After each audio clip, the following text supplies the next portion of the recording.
구약 성경에는 땅에 대한 이야기가 많이 나옵니다. 내가 이 땅을 너희 후손에게 주겠다. 그만큼 땅을 차지하는 것은 하느님께 받는 축복이었습니다. 선진국은 자산 중에 부동산과 주식이 각각 절반씩 차지하는 데 비해 한국인의 자산 가운데 80%는 부동산입니다. 왜일까요? 2008년부터 2017년까지 우리나라의 각종 투자 자산을 비교해 보니까 부동산 수익률이 주식 수익률을 무려 25.7%포인트나 앞섰습니다. 부동산 불패라는 말도 있습니다. 무작위로 조사한 결과 우리나라 100명의 부자 가운데 무려 88명의 주 수입원은 부동산 임대 수입이라고 합니다. 정부가 최근 7.10 부동산 대책을 발표했는데 늘 그랬듯이 논란이 끊이지 않고 있습니다. 왜 늘 효력이 없는 걸까요? 정부의 개입이나 대책 없이 수요와 공급의 시장 원리에만 맡겨야 할까요? 급격한 경제발전 과정에서 우리 사회의 권력은 소수의 엘리트에게 집중돼 피라미드형 권력 구조를 갖게 됐습니다. 현대의 신분 구조는 경제력의 규모로 계급화돼 집값과 연봉으로 사람들을 평가합니다.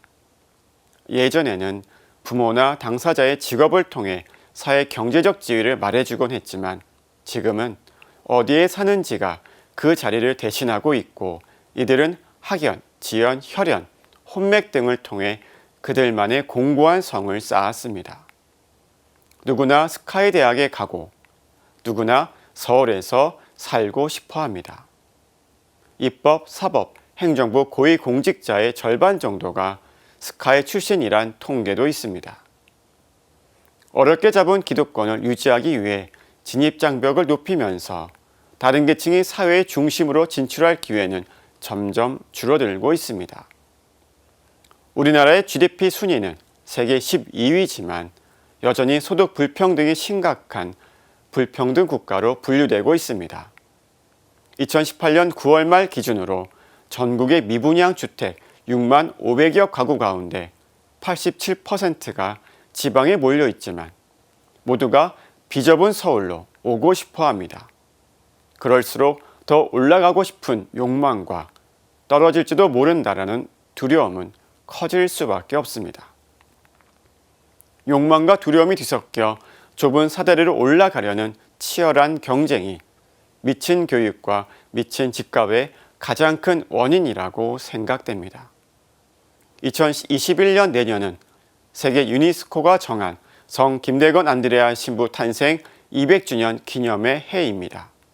한국 교회는 오는 11월 29일 대림 시기부터 1년 동안을 희년으로 보내며 김대건 신부의 삶과 영성을 본받고 실천하기로 했습니다.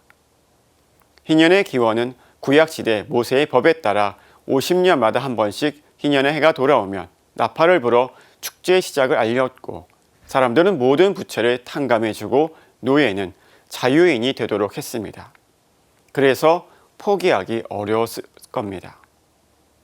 내년에 올 희년이 우리에게 은총이 되기 위해서는 분리된 사람, 구분된 사람이라는 의미를 가진 기득권을 더 높이는 바리사이가 아니라 이 성전을 허물러라는 말씀처럼 자신의 기득권을 내려놓을 때 가능할 것입니다.